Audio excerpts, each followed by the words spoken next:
औज़ुबिल्लाहिमिनश्शैतानिर्रजीम बिस्मिल्लाहिर्रहमानिर्रहीम। मैं अपने तमाम सब्सक्राइबर को और नॉन सब्सक्राइबर को अपने चैनल में वेलकम करता हूं और आज मैं यही कहूँगा कि मेरे चैनल को ज़्यादा से ज़्यादा सब्सक्राइब करें, लाइक करें, शेयर करें, कमेंट करें। और आज मैं आपके सामने जीडीपी सोल्यूशन लेके आया हूँ एमजीटी 411 का और 2020 का। बच्चे बड़े परेशान थे इसमें, तो मैं आपको आप इसमें जीडीपी सोल्यूशन मैं पूरा नहीं दूंगा, लेकिन आपने मेरी वर्डिंग्स के ऊपर गौर करना है। जो मैं बोल रहा हूँ उस पे ऊपर गौर करना है, वो लिखेंगे तो आपको मार्क्स मिलेंगे। बराए मेहरबानी मेरी वर्डिंग्स के ऊपर गौर कीजिएगा, क्योंकि मेरी वर्डिंग्स लिखेंगे तो हर बंदा अपने अपने तरीके से लिखेगा, तो अपने तरीके से लिखेगा तो अपने तरीके से लिखेगा, सबमिट कराएगा तो उसको मार्क्स मिल सकते हैं। ठीक है, तो मेरी वर्डिंग्स के ऊपर गौर कीजिएगा। बराए मेहरबानी करके मैंने पूरा सोल्यूशन नहीं दिया हुआ, इसको नोट ना कीजिएगा। ठीक है, ये सारी कॉपी कर लेंगे, आपका 0 मार्क्स लग जाएगा। तो मैं जो बोल रहा हूँ उसके ऊपर आपने तवज्जो देनी है। ठीक है, ठीक है। उसके बाद आप देखते हैं हमारी ग्रैंड क्विज ऑफर भी है, और जिन्होंने ग्रैंड क्विज कराने हो MGT eco, finance, math, physics, stat, ये हमारे अवेलेबल है। इंग्लिश भी है। ठीक है, जिन्होंने करवाने हो तो हमसे रब्ता कर सकता है, और हमारा व्हाट्सअप नंबर मेरे यूट्यूब चैनल के ऊपर दिया हुआ है, तो वहाँ से आप मुझे SMS कर सकते हो। ठीक है, तो आइए हम जीडीपी की तरफ बढ़ते हैं। ये जी, ये आपका जीडीपी आया हुआ है। जीडीपी क्या हुआ है, कहते हैं it is important to understand, एक मिनट है जी, कहते हैं it is important to understand different between the nominal interest rate and real interest rate. कहते हैं ये बहुत ज़्यादा अहम है कि हम डिफरेंस जाने नॉमिनल इंटरेस्ट रेट का और रियल इंटरेस्ट रेट का। कहते हैं nominal interest rate is express in the term of the current dollar use present value. ये नोट कीजिएगा, ये बंदा ये चीज़ नोट कीजिएगा। प्रेजेंट वैल्यू कैलकुलेट करने के लिए हम उसको देते हैं the purpose of the assess amount the money you would pay today for the fix आउटस्टेड पेमेंट इन द फ्यूचर। जो आपने आज की मनी फिक्स पेमेंट में फ्यूचर में करनी होती है। आगे देखिएगा, कहता है in case of the worker borrows कहते हैं लोन लेने वाले को, और लेंडर्स देने वाले को कहते हैं। ठीक है, inflation is an other important factor as they concern about the purchasing power of the money. में purchasing power of the money को खरीदने के लिए इन्फ्लेशन बहुत बड़ा फैक्टर हो सकता है, होता है। There is a possible that inflation में भी changing of the purchasing power, जैसे आपकी बहुत ज़्यादा पॉसिबिलिटी होती है कि आपकी परचेजिंग पावर डॉलर का चेंज हो जाए इन्फ्लेशन की। सारी बात है इन्फ्लेशन जितनी जितनी महंगाई होगी आप परचेजिंग पावर उतनी आपकी डिक्रीज होती है, इंक्रीज हो सकती है, डिक्रीज ही होती है वैसे। There are need to use inflation adjusting interest rate is that is a real interest rate. वो कहता है कि जब हम ज़रूरत पड़ती है हमें यूज़ करने की इन्फ्लेशन को, तो वो रियल इंटरेस्ट रेट में हम यूज़ करते हैं। ठीक है, it equal to nominal interest rate. ये इक्वल टू होना चाहिए फिशर पॉइंट ऑफ व्यू के मुताबिक है ये। ठीक है, ये सही है।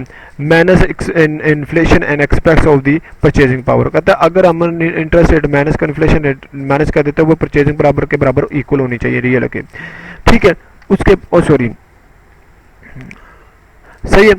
वो कहता है कि it in this phenomena is best expressed by Levering Fisher in the form of the Fisher equation that the state is the nominal interest rate is the I is equal to the real interest R plus expected inflation by E।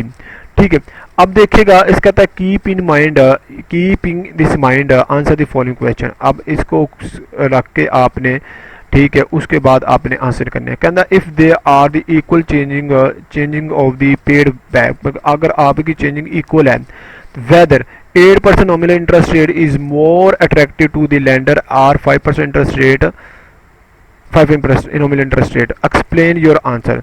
अब वो कहता है कि आप मुझे ये बताएं कि अगर 8% नॉमिनल रेट बेस्ट रहेगा लेंडर के लिए कि 5%, इसको एक्सप्लेन करें। ठीक है, पहली बात तो ये है, सही है।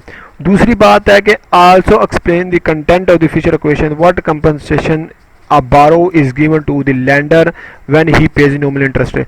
जब वो नॉमिनल इंटरेस्ट रेट को पे के हिसाब से पे करेगा, तो बारो को क्या कंपनसेट करना पड़ेगा लेंडर को देने के लिए, जो पे करना है उसको लोन करना है, पैसे पे करने हैं। ठीक है, अब देखिएगा इस सोल्यूशन की तरफ बढ़ने से पहले मेरी वर्डिंग्स के ऊपर गौर कीजिएगा।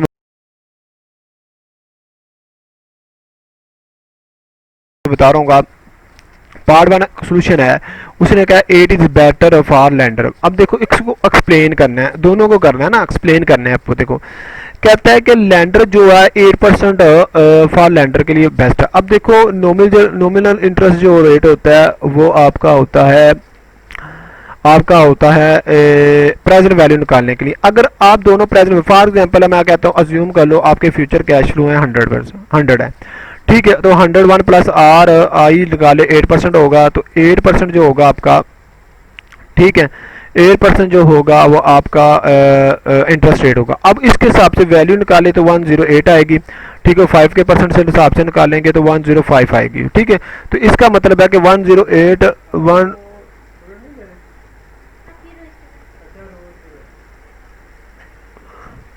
108 आपकी वैल्यू 108 वैल्यू आएगी और 105 वैल्यू उसकी आएगी, ठीक है। अब देखिएगा ये तो हो गया पार्ट 1, इसको आप एक्सप्लेन कर लीजिएगा। और पार्ट 2 में देखिएगा, पार्ट 2 में बता कि क्या इफेक्ट पड़ेगा, क्या कंपनसेट करना पड़ेगा। देखिए जी, अगर रिलेशनशिप इन्फ्लेशन रेट का देखें और नॉमिनल इंटरेस्ट रेट का देखें तो ये हमारा फार्मूला लिखता है 1 plus i is equal to 1 plus r 1 plus h, ठीक है। अब ये देखिएगा इसमें सबसे बड़ी एक चीज़ है इन्फ्लेशन रेट जो इंक्रीज होता है इन्फ्लेशन रेट जब इंक्रीज होता है तो नॉमिनल इंटरेस्ट रेट के ऊपर कोई फर्क नहीं पड़ता, क्योंकि नॉमिनल इंटरेस्ट रेट तो ना कंसीडर ही नहीं करता इन्फ्लेशन को, वो जमा ही नहीं करता, ठीक है, वो विद आउट इन्फ्लेशन और टैक्सेस के होता है, टैक्सेस भी इंक्लूड होते हैं, ये भी लिख सकते हैं आप, ठीक है, टैक्सेस विदाउट टैक्सेस ये मेन कांस्टेंट रहते हैं। इसका मतलब है कि आपको कंपनसेटिंग जो लैंडर है या बायर है उसको कोई कंपनसेटिंग चीज नहीं पड़ेगी, ठीक है।